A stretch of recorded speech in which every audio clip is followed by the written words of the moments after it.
தமிழகமெங்கும் கிளைகள் கொண்ட Annamalai institute of hotel management and hospital management படிப்பில் சேர்வதற்கான அட்மிஷன் நடைபெறுகிறது. ஆம்பூர் சட்டமன்ற தொகுதியில் உள்ள பள்ளிப்பட்டு பகுதியில் கழிவுநீர் செல்ல வழியில்லாமல் குடியிருப்பு பகுதிகளில் கழிவுநீர் தேங்கி நிற்பதால் பொதுமக்கள் அவதியடைந்துள்ளனர்.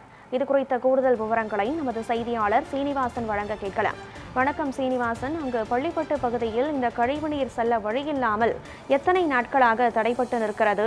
இதுகுறித்து சம்பந்தப்பட்ட அதிகாரிகளுக்கு அப்பகுதி மக்கள் புகார் ஏதேனும் கொடுத்திருக்கிறார்களா? அதிகாரிகள் தரப்பில் இதுவரை எடுக்கப்பட்ட நடவடிக்கைகள், முன்னெடுப்புகள் என்னவாக இருக்கிறது? வணக்கம் கனகதாரா. திருப்பத்தூர் மாவட்டம் வாணியம்படி அருகே ஆலகாயம் ஒன்றியத்திற்குட்பட்ட ஆம்பூர் சட்டமன்ற தொகுதிக்குட்பட்ட பள்ளிப்பட்டு ஊராட்சியில சுமார் 500க்கும் மேற்பட்ட குடும்பங்கள் உள்ளன. இங்க சுமார் 2000க்கும் மேற்பட்ட மக்களும் வசித்து வருகிறார்கள்.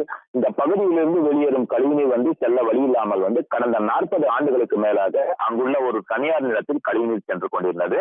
அதன் பின்னர் கடந்த 2 ஆண்டுகளுக்கு முன்பு அந்த நிலத்தின் உரிமையாளர் கழிவுநீர் செல்லாதவாறு கழிவுநீர் சென்ற பகுதியை அடைத்து விட்டார்.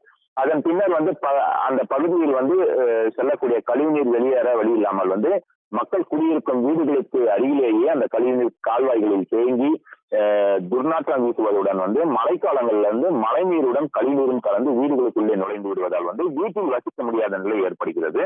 மேலும் அங்கு அரசு பணத்தில் லட்சக்கணக்கில் பணம் செலவு செய்து கழிவுநீர் கால்வாய் அமைத்தும் அந்த கழிவுநீர் செல்லாமல் அங்கேயே தேங்கி நிற்கிறது. அந்த கழிவுநீரானது அங்கேயே தேங்கி நிற்பதால் துர்நாற்றம் வீசுவதுடன் கொசுக்கள் உற்பத்தியாகி இதனால் குழந்தைகள் முதல் அனைவரும் பல்வேறு நோய் தொற்றுகளுக்கு ஆளாகி வருகின்றனர். மேலும் அப்பகுதி மக்கள் குடிநீருக்காக பயன்படுத்தக்கூடிய குடிநீர் வழங்கக்கூடிய அந்த குடிநீர் கிணறு பல ஆண்டுகளாக சுத்தம் செய்யாமல் உள்ளதால் அந்த கிணற்றிலிருந்து குடிநீர் குடிப்பதால் அப்பகுதி மக்களுக்கு பல்வேறு உடல் உபாதைகள் ஏற்படுவதாகவும் அப்பகுதி மக்கள் வேதனை தெரிவித்திருக்கிறார்கள். அங்குள்ள கழிவுநீர் கால்வாய்களை சீரமைத்து கழிவுநீர் அங்கு தேங்கி நிற்காமல் வெளியே செல்ல நடவடிக்கை எடுக்க வேண்டும். அப்பகுதி மக்கள் பயன்படுத்தக்கூடிய அந்த குடிநீர் கிணற்றை தூய்மைப்படுத்த வேண்டும் என்று இது குறித்து அப்பகுதி மக்கள் ஊராட்சி நிர்வாகத்திடமும் மாவட்ட நிர்வாகத்திடம் கடந்த 2 ஆண்டுகளுக்கு மேலாக பலமுறை கோரிக்கை மனு அளித்து வருகிறார்கள். ஆனால் அதிகாரிகள் இதுவரை நடவடிக்கை இல்லை என்று குற்றச்சாட்டு தெரிவிக்கும் அப்பகுதி மக்கள் இது குறித்து ஊராட்சி நிர்வாகமோ மாவட்ட நிர்வாகமோ சட்டமன்ற உறுப்பினரோ தலையிட்டு இந்த மக்கள் பிரச்சனையை உடனடியாக தீர்க்க வேண்டும். கழிவுநீர் செல்லும் வகையில் கால்வாய் அமைத்து தர வேண்டும் என்று, மேலும் அந்த கிணற்றை சுத்தம் செய்து தூய்மையான குடிநீர் கிடைக்க வழிவகை செய்ய வேண்டும் என்று கோரிக்கை வைத்திருக்கிறார்கள். கனகதாரா, விவரங்களை வழங்கியமைக்கு நன்றி ஸ்ரீனிவாசன்.